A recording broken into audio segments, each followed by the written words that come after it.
नमस्कार। प्लेटो के बारे में कुछ और प्रश्नों के बारे में आज हम जानने का प्रयास करेंगे। रिपब्लिक के बारे में लिखिए या रिपब्लिक क्या है। यह यदि एक संक्षेप में लिखने के लिए, एक पैराग्राफ में लिखने के लिए प्रश्न आता है तो रिपब्लिक प्लेटो की महानतम और सर्वश्रेष्ठ कृति है, यह मुख्य बात है।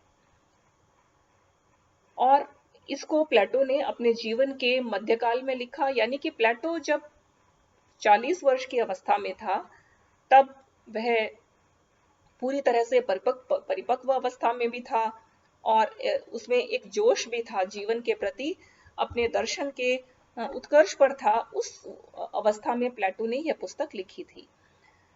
इस पुस्तक का जो उपशीर्षक है वो है कंसर्निंग जस्टिस या न्याय से संबंधित। तो प्रश्न आता है कि रिपब्लिक के उपशीर्षक का नाम लिखिए, तो उपशीर्षक है न्याय से संबंधित। रिपब्लिक का मुख्य विषय क्या है या उसकी विषय वस्तु क्या है? तो रिपब्लिक का जो मुख्य विषय है वो है अच्छे मनुष्य और अच्छे जीवन की समस्या पर विचार करना या अच्छे राज्य की समस्या पर विचार करना। तो अच्छा मनुष्य और अच्छा जीवन अच्छे राज्य में ही पाया जा सकता है और यह एक ऐसी व्यापक समस्या है कि हर राज्य अपने आप में अच्छा बनना चाहता है। व्यक्ति और समाज के जीवन का कोई भी अंग उससे अछूता नहीं रह सकता। इसलिए रिपब्लिक की विषय वस्तु इतनी व्यापक है कि इसमें मानव जीवन के प्रत्येक पक्ष का समावेश हो जाता है। रिपब्लिक का जो मुख्य विचार है वो राज्य में न्याय की स्थापना करना है। एक न्यायप्रिय समाज कैसा होगा, इसको दर्शाने के लिए ही प्लेटो रिपब्लिक लिखता है।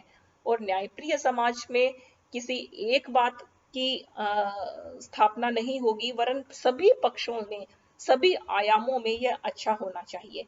इसलिए मानव जीवन के प्रत्येक पक्ष में न्याय को कैसे स्थापित किया जाए। रिपब्लिक में प्लेटो सोफिस्टों की धूर्ततापूर्ण शिक्षा का पर्दाफाश करता है, यूनान के लोकतंत्र के कुशासन का पर्दाफाश करता है, तत्कालीन जो प्रजातंत्र था उसकी क्या बुराइयां थी, उसमें जो लॉटरी प्रणाली से लोग जो है वो अपने स्वार्थों की प्राप्ति किया करते थे, उन सब बातों का पर्दाफाश रिपब्लिक में किया गया है।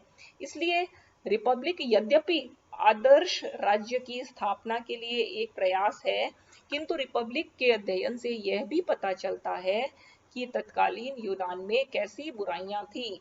तो हम ये कह सकते हैं कि रिपब्लिक में प्लेटो तत्कालीन यूनान के विभिन्न बुराइयों का पहले तो अवलोकन करता है और फिर उनका समाधान प्रस्तुत करता है। और यह जो समाधान है यह निश्चित रूप से एक निगमनात्मक पद्धति तक से वो वहां तक पहुंचता है, अर्थात वह कल्पना लोक में विचरण करता है। रिपब्लिक में प्लेटो ने अपनी कल्पना की इतनी ऊंची उड़ान भरी है जहां तक उसके बाद कोई अन्य विचारक नहीं पहुंच सके। यानी कि कल्पना की ऊंची ऊंची छलांगे लगाना, ऊंची ऊंची उड़ान भरना, यह रिपब्लिक में देखा जा सकता है। तो यह रिपब्लिक के बारे में चाहे संक्षेप में लिखना हो तो भी हम कह सकते हैं कि यह एक सर्वश्रेष्ठ ग्रंथ है और इसका उपशीर्षक है न्याय से संबंधित। कुछ विस्तार करना है तो हम इस तरह से कर सकते हैं। आदर्श राज्य, प्लेटो के आदर्श राज्य के बारे में बताइए। तो कुछ महत्वपूर्ण बिंदु कि आदर्श राज्य की आधारशिला न्याय है, ये पहली बात। दूसरा, प्लेटो का जो आदर्श राज्य होगा उसमें 3 वर्ग होंगे, दार्शनिकों का वर्ग, सैनिकों का वर्ग और उत्पादकों का वर्ग। इनमें से दार्शनिक और सैनिकों के वर्ग को मिलाकर के एक नाम है, वो है संरक्षक वर्ग, और जो शेष जनसंख्या वो है उत्पादक वर्ग। तो छोटे प्रश्न कई बनते हैं इसमें कि दार्शनिकों और सैनिकों के वर्ग का संयुक्त नाम प्लेटो ने क्या दिया, तो गार्जियंस या संरक्षकों का वर्ग। शेष जनसंख्या को वो क्या कहता है, उत्पादक वर्ग कहता है। प्लेटो ने संरक्षकों के लिए कौन सी 2 व्यवस्थाएं दी, तो संरक्षकों के लिए शिक्षा और साम्यवाद की व्यवस्था आदर्श राज्य में करता है। शासन की बागडोर आदर्श राज्य में किसके हाथ में होनी चाहिए, शासन की बागडोर दार्शनिक राजाओं के हाथ में होनी चाहिए। इस तरह से आदर्श राज्य की ये मुख्य बातें हैं।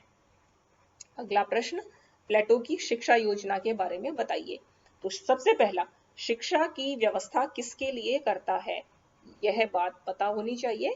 तो संरक्षक वर्ग के लिए, संरक्षक में कौन है, दार्शनिक, राजा और सैनिक।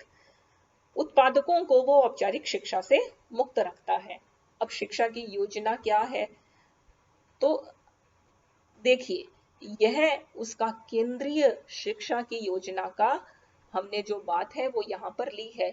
इसका विस्तार करके हम एक निबंधात्मक प्रश्न भी इसका बना सकते हैं। उसकी शिक्षा योजना के 2 स्तर हैं, प्रारंभिक स्तर तथा उच्च शिक्षा। प्रारंभिक शिक्षा 6 वर्ष से 20 वर्ष की आयु तक की है और इसका जो मुख्य विषय है वो संगीत और व्यायाम है। तो देखिए, छोटे छोटे प्रश्न, प्रारंभिक शिक्षा कब से कब तक चलती है, 6 वर्ष से 20 वर्ष तक चलती है। मुख्य विषय क्या है, संगीत और व्यायाम। संगीत का अर्थ क्या है और व्यायाम का अर्थ क्या है, तो शरीर के लिए व्यायाम, व्यायाम किसके लिए, शरीर की सामान्य देखभाल के लिए। और संगीत किसके लिए, आत्मा के प्रशिक्षण के लिए। संगीत मन के सामान्य प्रशिक्षण का मार्ग है। प्रारंभिक शिक्षा के अंत में प्लेटो 2 वर्ष के सैनिक प्रशिक्षण की व्यवस्था करता है। 2 वर्ष के इस सैनिक प्रशिक्षण में जो पास आ जाते हैं, या हम कह सकते हैं कि बहुत ही अच्छा प्रदर्शन करते हैं, उन्हें उच्च शिक्षा में भेज दिया जाता है। और जो थोड़े से कम बुद्धिमान व्यक्ति होते हैं, उन्हें सैनिकों के वर्ग में रख दिया जाता है। उच्च शिक्षा, उच्च शिक्षा किसके लिए है, केवल दार्शनिकों के लिए। प्रारंभिक शिक्षा किसके लिए है, दार्शनिकों और सैनिकों दोनों के लिए। और कोई भी शिक्षा किसी के लिए भी नहीं है, उत्पादकों के लिए। उच्च शिक्षा के कितने स्तर हैं, 2 स्तर हैं। 20 वर्ष से 30 वर्ष तक विज्ञान और तर्क का अध्ययन करता है और 30 वर्ष से 35 वर्ष तक दर्शन का अध्ययन करवाता है।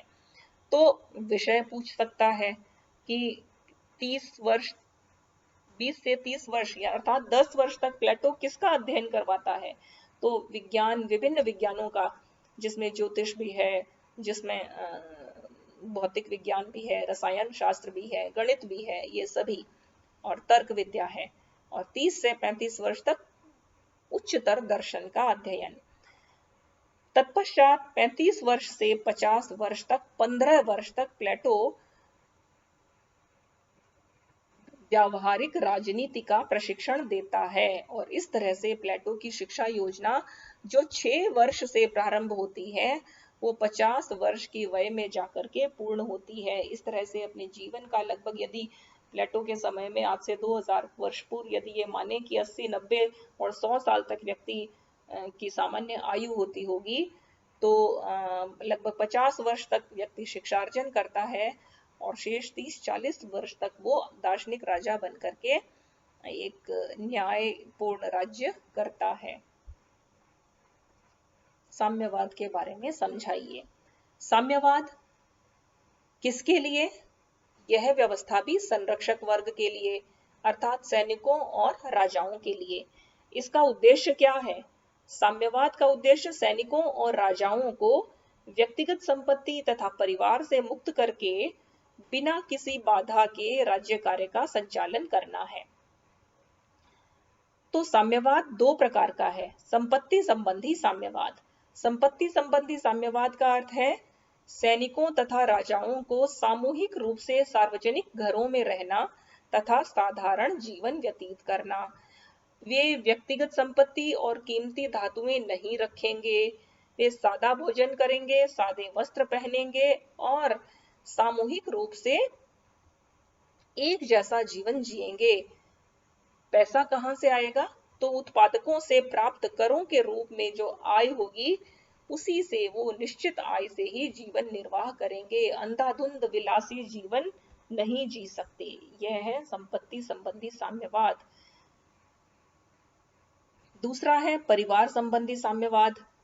इसका अर्थ है निजी पारिवारिक जीवन की समाप्ति, निजी पारिवारिक जीवन पर प्रतिबंध, अर्थात राज्य की आवश्यकता के अनुसार ही प्रजनन की अनुमति, अर्थात बच्चा भी पैदा तब करेंगे जब राज्य को उसकी आवश्यकता होगी, और एक निश्चित समय में बच्चों को पैदा करने का समय दिया जाएगा, और तब सब जितने भी नवजात शिशु हैं उनको सामान्य शिशुशालाओं में रखा जाएगा, उनका पालन पोषण किया जाएगा, और उन बच्चों को ये पता नहीं रहेगा कि उनके माता पिता कौन हैं। माता पिताओं को भी ये पता नहीं रहेगा कि उनके बालक कौन हैं। सभी पुरुष सभी बच्चों के लिए पिता, सभी स्त्रियां माताएं होंगी, सभी बच्चे एक दूसरे के भाई बहन होंगे। वास्तविक माता पिता और संतान की कोई भी पहचान नहीं होगी। इस तरह से यदि हम संक्षेप में समझना चाहें कि संपत्ति और परिवार के साम्यवाद का अर्थ है कि निजी पारिवारिक जीवन की समाप्ति और एक नए प्रकार के सामूहिक पारिवारिक जीवन का श्री गणेश प्लेटो अपने आदर्श राज्य में